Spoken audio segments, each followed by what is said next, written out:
எனக்கு இது தப்புனே தெரியாம இந்த 7 விஷயத்த டெய்லி பண்ணிட்டு இருந்தேன். இதுல இந்த 7வது விஷயத்த நீங்களும் ரெகுலரா பண்ணிட்டு இருக்கலாம். லிஸ்ட்ல ஃபர்ஸ்ட் இருக்கிறது gossip or spilling the tea in Gen Z term. ஒருத்தவங்க இல்லாத போது அவங்கள பத்தி பேசி அதுல கான்வர்சேஷன் பில்ட் பண்ணி அதுல கடுகளவு கூட பொய் அவங்கள பத்தி சொல்லக்கூடாத பர்சனல் இன்ஃபர்மேஷன் ஏதாவது ஷேர் பண்ணீங்கன்னா அது பேக் பைட்டிங். அந்த இல்லாத பர்சனோட ஃபிளஷை நீங்க அப்படியே சாப்பிட்றதுக்கு சமம்னு சொல்லிட்டு முகமது நபி ஸல்லல்லாஹு அலைஹி வஸல்லம் சொல்லியிருக்காங்க.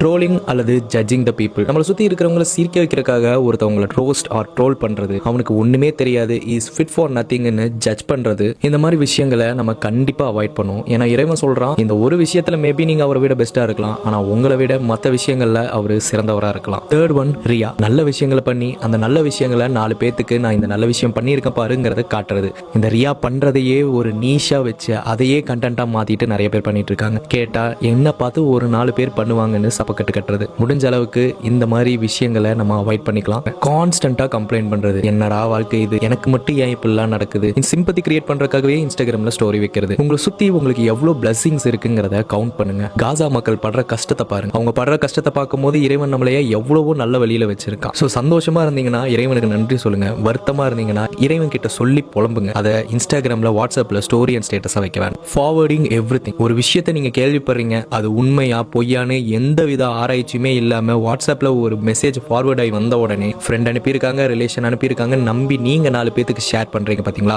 அதை நீங்க முற்றிலும் தவிர்த்துக்கணும். நபிகள் நாயகம் ஸல்லல்லாஹு அலைஹி வஸல்லம் சொன்னாங்க, நம்ம நிறைய விஷயங்களை ஷேர் பண்ணாலோ ஓவர் ஷேர் பண்ணாலே போதும், he will be considered as a liar. ஆறாவது, நார்மலைசிங் த sin. கெட்ட வார்த்தை பேசுறது பாவம், ஆபாசம் படம் பார்க்கறது பாவம், திருடுறது பாவம், ஜினா பண்றது பாவம், வட்டி வாங்குறது கொடுக்கறது பாவம். ஆனா இதெல்லாம் பண்ணிட்டு அதையும் நம்ம நார்மலைஸ் பண்ணிட்டு கில்ட்டே இல்லாம இந்த காலத்துல இப்படிதான் இருக்க முடியும்னு நினைக்கிறோம் பாத்தீங்களா, அதுவும் பாவம் தான். Finally and 7th one, neglecting our சலா. ஒர்க்குக்காக, ஸ்டடீஸ்க்காக, என்ஜாய்மெண்ட்டுக்காக நம்மளோட 5 நிமிஷம் தொழுகையை தியாகம் பண்றோம். ஞாபகம் வச்சுக்கோங்க, நம்ம மறுமை நாளோட முதல் கேள்வியே தொழுகை பத்தி தான் இருக்கும். இதே மாதிரி நிறைய சின்னே தெரியாம அதை நார்மலைஸ் பண்ணிட்டு ரெகுலரா அதுல நம்ம வாழ்ந்துட்டு இருக்கோம்.